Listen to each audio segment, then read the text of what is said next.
Cette capsule vous est présentée par Evo Retro, marque cool d'accessoires de jeux vidéo et de protecteurs pour mettre en valeur vos collections de figurines Funko Pop ou cartes Pokémon, ainsi que par la boutique Maixu pour vos peluches et articles décoratifs geek. Et bonjour, ici Sébastien, j'espère que ça va bien. Aujourd'hui, je vous présente le jeu, en fait, qui est une collection All Wars Collection que j'ai reçu de la part du distributeur, du distributeur Clear River Games. Et c'est aussi un jeu développé par l'équipe de Hilden Pixels. Donc ici, bien content de recevoir une édition physique, c'est quand même plus rare ces temps-ci, de nos jours en fait. Donc, un jeu qu'on a pu commander un peu plus tôt à l'automne 2021 et qui est disponible depuis peu en fait. Donc, moi, qu'est-ce qui est un petit peu drôle, c'est que j'ai reçu une édition allemande. Donc, tout est écrit en allemand dessus, même à l'arrière, la description, tout est écrit en allemand. Par contre, le jeu, sans difficulté, là, on peut y jouer en anglais, en français, en espagnol, en différentes langues également. C'est juste que la pochette est en allemand. Donc, mais sachez quand même que le jeu est aussi disponible en Amérique. Là, donc, on peut avoir une pochette plus traditionnelle là, en anglais-français. Donc, je crois qu'elle est disponible. J'ai fouillé un petit peu avant de faire cette vidéo-là. Donc ici, c'est une collection de deux jeux qui est des Metroidvania, en fait, des jeux style pixel art en 8 bits, un peu comme à l'époque. En fait, au niveau des jeux, je peux vous dire qu'on incarne le personnage de Zoé, qui est une héroïne, qui est envoyée d'un autre monde pour en fait, apporter la paix au pays d'Alois. Donc, c'est un jeu que j'ai jamais essayé encore, mais un de mes collaborateurs, Michel, avait testé le jeu Alloi's Awakening, qui est le premier volet, qui est paru en 2018. Il avait vraiment aimé le jeu, il avait donné une note de 9 sur 10. Et on a la suite qui est Alloi's Legacy, qui est paru celui-ci en 2020. Donc, c'est un genre de jeu où on a plein d'embûches dans les différents au niveau de notre parcours. On a des énigmes à résoudre, des donjons à explorer et aussi des objets magiques à acquérir donc pour améliorer nos performances. C'est le genre de jeu qui est, comment je pourrais dire, une approche facile, mais qui a aussi certaines difficultés, donc qui n'est pas nécessairement très facile à première vue, mais qui peut avoir plusieurs euh, éléments plus difficiles à bien maîtriser. Donc, je vais le déballer.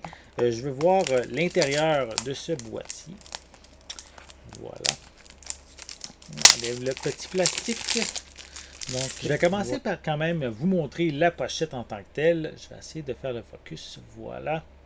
Donc, on peut voir le personnage principal, Zoé. Voilà, comme on peut voir ici que c'est vraiment écrit en allemand. Il semble avoir des petits autocollants à l'intérieur que je vais vous montrer, bien sûr. Donc, même à l'arrière, on peut voir, il y a quelques images du jeu. Et c'est encore ici écrit en allemand. Donc, c'est moins évident à lire, mais on peut voir ici comme les petits drapeaux des différentes langues, notamment le français, donc c'est pas un problème. Pour y jouer, même si c'est une version européenne, à l'intérieur, très joli, on a évidemment le jeu avec une image, un artwork à l'intérieur de la pochette, la cassette évidemment, et on a ici des, comme je le disais, des autocollants qui sont inclus, que je vais ouvrir. Je vais prendre le temps de vous les montrer. Voilà. On y va. On ouvre la petite pochette. Donc, on a trois feuilles d'autocollants. Donc, on a la première ici avec les logos des jeux, des images également des personnages, d'autres images de personnages aussi qui sont inclus. Voilà.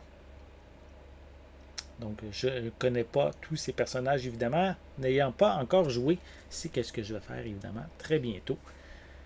Et encore d'autres autocollants ici. Voilà. Donc, c'est le jeu, les jeux, en fait, que je voulais vous montrer. bien content d'avoir reçu mon édition physique. Donc, étant un collectionneur, bien content d'avoir la chance d'avoir une copie physique de ce jeu-ci, même s'il est une version allemande, c'est pas grave. Je suis bien content de l'avoir quand même dans ma collection. Et comme je l'ai dit, si ça vous intéresse, mais vous pouvez vous procurer une version américaine, donc vérifier facilement sur Internet. Vous risquez d'en trouver un exemplaire. Donc, rapidement, un jeu publié par Clear River Games et c'est développé par l'équipe de Elden Pixels. Donc, ici, un jeu style Metroidvania en pixel art 8 bits que je vous invite à vous procurer, à essayer, surtout que, comme je l'ai dit un peu plus tôt, le jeu Alwa's Awakening, qui a été testé par mon collaborateur Michel, il avait vraiment aimé ce jeu-là, en lui donnant une note de 9 sur 10. Donc, évidemment, je vous invite à vous le procurer. Donc, j'espère que vous avez aimé cette vidéo. Si c'est le cas, n'hésitez pas à mettre un pouce en l'air, à laisser des commentaires. Dites-moi justement, est-ce que vous pensez vous procurer la collection Alwa's Collection sur Nintendo Switch? Et laissez-moi vos commentaires à ce sujet. Si vous avez peut-être déjà joué aussi au jeu, j'ai hâte de savoir qu'est-ce que vous en pensez. N'oubliez pas non plus de vous abonner à ma chaîne afin de rester à l'affût de mes prochaines capsules. En attendant, je vous souhaite une bonne journée, une bonne soirée et je vais être de retour très bientôt. À la prochaine!